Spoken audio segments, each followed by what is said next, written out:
नमस्कार. आज 14 नोव्हेंबर जागतिक मधुमेह दिवस आणि त्यासोबतच बालदिवस सुद्धा.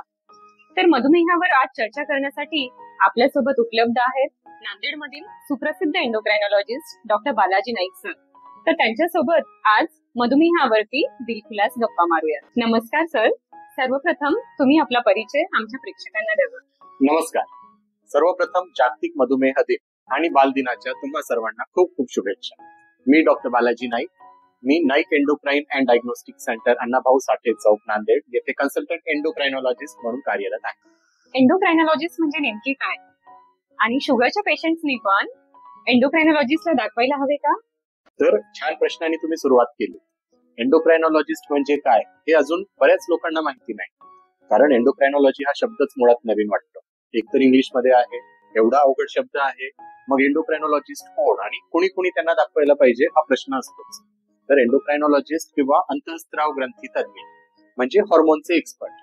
हॉर्मोनचे एक्सपर्ट, मग त्यात थायरॉइड आलं, सगळ्यांना थायरॉइड माहिती असतं, त्यात डायबिटीज सुद्धा आलं, कारण डायबिटीज मध्ये इन्सुलिन हॉर्मोन असतो. नंतर मग उंचीचे आजार, मासिक पाळीचे आजार, हे सर्व हॉर्मोनचे आजार जे डॉक्टर ट्रीट करतात त्यांना एंडोक्रायनॉलॉजिस्ट असं म्हणतात. त्यामुळे हो, सर्व मधुमेह असणाऱ्या रुग्णांना, विशेषतः गर्भावस्थेतला मधुमेह असू दे, लहान मुलांमधील टाईप 1 असू दे, खूप सिव्हिअर इन्सुलिनवर गेलेला मधुमेह असू दे, सर्वांनीच एंडोक्रायनॉलॉजिस्टला दाखवायला पाहिजे. चला तर सर, आपण मधुमेहापासून सुरुवात करू. आज घराघरांमध्ये डायबिटीसचे पेशंट असल्याची आपण ऐकतो. तर आज आम्हाला सांगा, डायबिटीस म्हणजे काय आणि खरंच ते इतकं कॉमन आहे का? तर मधुमेह, डायबिटीज, साखरेचा आजार, काही जण शुगर झाली म्हणतात, याचा अर्थ काय आपण अंकगणिती भाषेत जाणून घेऊ. तुम्ही जर उपाशी पोटी रक्तातील साखर तपासली आणि ती 126 किंवा त्यापेक्षा जास्त आली, तुम्ही जेवणानंतर किंवा 75 ग्राम ग्लुकोज देऊन कधी कधी साखर तपासतात, तशी साखर तपासलीत ती 200 किंवा त्यापेक्षा जास्त आली, किंवा एक HbA1c म्हणून तपास असतो रक्ताचा, ज्यात आपल्याला गेल्या 3 महिन्याची ऍव्हरेज शुगर कळते, ते जर 6.5 किंवा त्यापेक्षा जास्त असेल तर तुम्हाला मधुमेह किंवा डायबिटीज झालाय असं म्हणतात. पण मग या तिन्ही अटी एकदाच पूर्ण व्हायला हव्यात का? असं नाही. एक जरी क्रायटेरिया फुलफिल झाला तरी पण तुम्ही डायबिटिक आहात. सध्याच्या घडीला तुम्ही जर पाहिलं तर जवळपास 58 कोटी मधुमेही रुग्ण या जगात आहेत. त्यामुळे जसं तुम्ही म्हणालात की घरोघरी डायबिटीजचे पेशंट झाले, तर हे शक्यच आहे. मधुमेह खूप कॉमन झालाय आणि फार झपाट्याने वाढत सुद्धा आहे. त्याला वेळीच आळा घालणं गरजेचं आहे. सर, आजकाल आम्ही लहान मुलांमध्ये पण डायबिटीस झाल्याचं ऐकतो.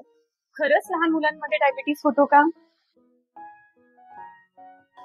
हो, लहान मुलांमध्ये सुद्धा डायबिटीज होतो. पण लहान मुलांमध्ये जे डायबिटीज पाहायला मिळतात त्यात वेगवेगळे प्रकार असतात. जो सर्वात कॉमन आपण ऐकलेला असतो तो म्हणजे टाईप 1 डायबिटीज, म्हणजे पहिल्या प्रकारातला डायबिटीज, ज्यात त्या मुलांच्या शरीरात इन्सुलिनच तयार होत नाही, ते इन्सुलिन इंजेक्शन वरती अवलंबून असतात. पण मग दुसरा प्रकार जो आधी प्रौढांमध्ये, वृद्ध लोकांमध्ये पाहायला मिळायचा, टाईप 2 नावाचा, तो सुद्धा हल्ली लहान लेकरांमध्ये पाहायला मिळतो.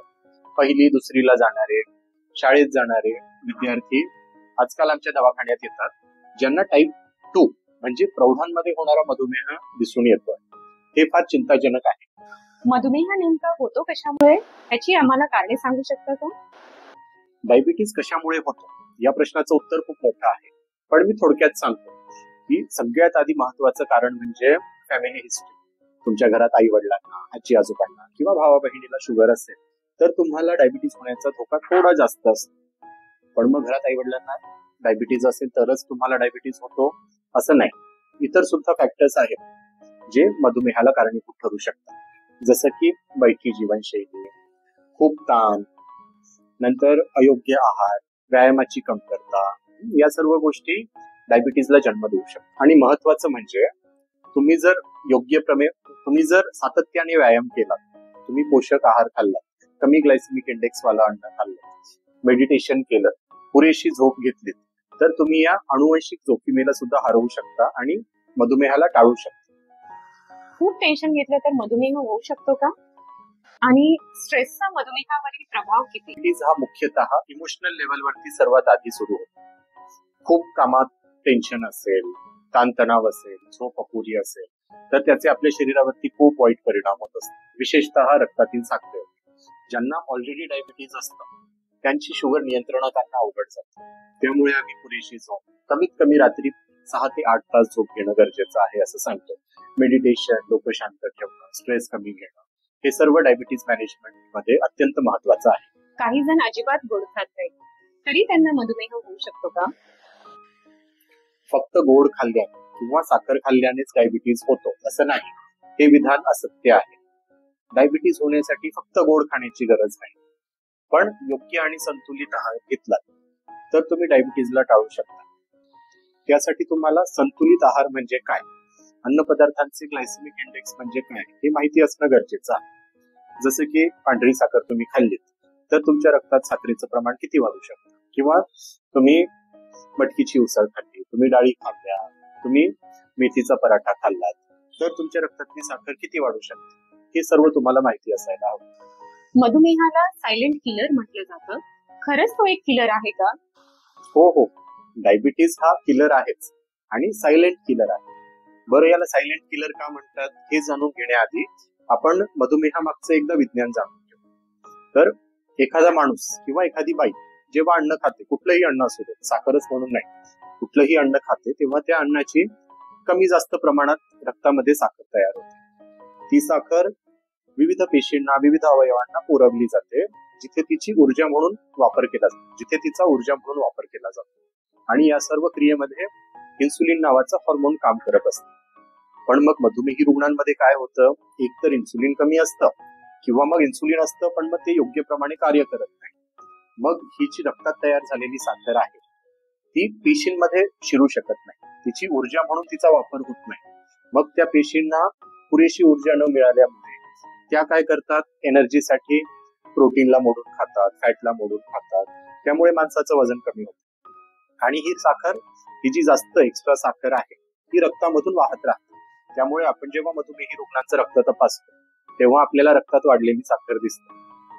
हा झाला एक टप्पा. मग आता ही जी वाढलेली रक्ताची साखर आहे ही माणसाच्या शरीराला वाईट परिणाम, माणसाच्या शरीराला डॅमेज कशी करते आपण पाहूया. ही वाढलेली रक्तातली साखर जेव्हा रक्तवाहिन्यांमधून वाहत असते, आपल्या रक्तवाहिन्या फार लहान लहान सुद्धा असतात, अगदी केसांसारख्या बारीक बारीक मायक्रोव्हॅस्क्युलेचर आम्ही ज्याला म्हणतो, तर त्यातून जेव्हा ही वाढलेली साखर वाहते ती त्या लहान रक्तवाहिन्यांना डॅमेज करते. मग डोळ्यांच्या रक्तवाहिन्या डॅमेज झाल्या की डोळ्याच्या पडद्याचा आजार होतो, हृदयाच्या रक्तवाहिन्या डॅमेज झाल्या की हार्टचा प्रॉब्लेम होतो, किडनीच्या रक्तवाहिन्या डॅमेज झाल्या तर किडनीचा आजार होतो.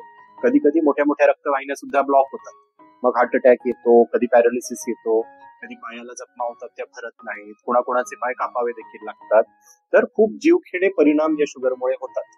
पण मग हे सगळे जेव्हा शरीरात होत असतात तेव्हा माणसाला फार काही लक्षणं दिसत नाहीत. माणसाला कळत नाही आपल्याला शुगरमुळे एवढा त्रास होतोय, आपलं शरीर खराब होतंय, आपण मरणाच्या धाडात जातोय, हे माणसाला कळत नसतं. म्हणून याला सायलेंट किलर असं म्हटलं जातं. तर नॉर्मल झाली तर डायबिटीजच्या गोळ्या कमी किंवा पूर्ण बंद करायला पाहिजेत का? तुम्हाला मधुमेह आहे त्यासाठी तुमच्या डॉक्टरनी गोळ्या सुरू केल्या किंवा तुम्हाला डायरेक्ट इन्सुलिन सुरू केलं आणि त्यावरती तुम्ही शुगर तपासता आणि ती नॉर्मल रेंजमध्ये येते. याचा अर्थ असा नाही की डॉक्टरच्या सल्ल्याशिवाय तुम्ही त्या गोळ्या किंवा ते इन्सुलिन बंद करावं. या उलट याचा अर्थ असा आहे की तुमच्या रक्तातील साखर नॉर्मल ठेवण्यासाठी तुम्हाला त्या गोळ्या लागतात किंवा तेवढं इन्सुलिन बाहेरून घ्यावं लागतं. त्यामुळे डायबिटीजच्या गोळ्या किंवा इन्सुलिन बंद करण्याचा निर्णय तुमच्या डॉक्टरांनाच घेऊ द्या. आणि सर्वात महत्वाचं म्हणजे डॉक्टरनी एखादी गोळी सुरू केली म्हणजे आयुष्यभर तीच गोळी घेत राहू नका. वेळोवेळी तपासण्या करा, रक्तातली साखर बघा, डॉक्टरांनी सांगितल्याप्रमाणे गोळ्यांमध्ये बदल करा आणि तुमची शुगर नियंत्रणात असलेलं कन्फर्म करत राहा. गुगलवर पाहून गोळ्या घेणं, इंटरनेटवर पाहून गोळ्या घेणं किंवा एखाद्या मित्राला ही गोळी सुरू आहे म्हणून मी ती गोळी घेऊन पाहतो, हे असे प्रकार करू नका. त्याने फायदा होण्याऐवजी नुकसानच जास्त होईल. डायबिटीजच्या रुग्णांनी कोणकोणत्या तपासण्या करायला हव्या?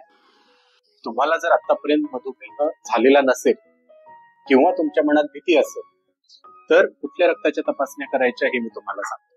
तुमचं वय 30 वर्ष किंवा त्यापेक्षा जास्त असेल तर तुम्ही उपाशी पोटीची साखर, फास्टिंग ब्लड ग्लुकोज जिला म्हणतो, जेवणाच्या 2 तासानंतरची साखर आणि HbA1c एवढे 3 सोपे रक्तातले तपास करायचे. पण जर तुमचं वय 30 वर्षापेक्षा कमी आहे परंतु तुम्हाला शुगर होण्याचे रिस्क फॅक्टर्स आहेत, जसं की तुमच्या परिवारामध्ये कुणाला डायबिटीज होता किंवा आहे, तुमचं वजन खूप आहे, तुम्ही लठ्ठ आहात, तुम्हाला प्रेग्नन्सी मध्ये शुगर येऊन गेलेली आहे, किंवा तुम्हाला काही लक्षणं दिसत आहेत, जसं की वारंवार तहान लागणे, वारंवार लघवीला येणं, वजन कमी होणं, खूप भूक लागून सुद्धा वजन न वाढणं, हे सर्व लक्षणं दिसत असतील तरी सुद्धा तुम्ही या 3 तपासण्या करायला हव्या.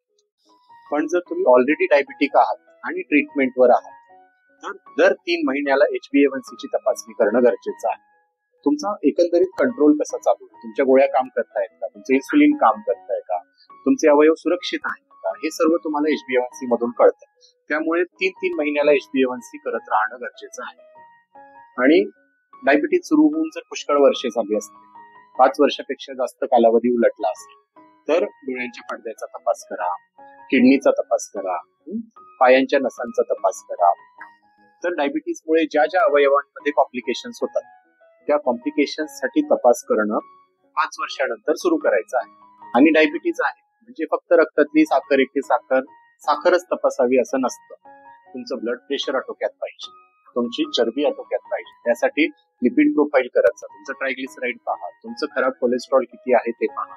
डायबिटीस एकदा झाला की तू जात नाही, आयुष्यभर साथ करतो, हे खरे आहे का? डायबिटीस रिव्हर्सल बद्दल ऐकण्यात येतं, ते शक्य आहे का? तर डायबिटीज रिव्हर्सल ही रियालिटी आहे. डायबिटीज रिव्हर्स करणं शक्य आहे, पण ते सर्वांमध्ये शक्य नाही.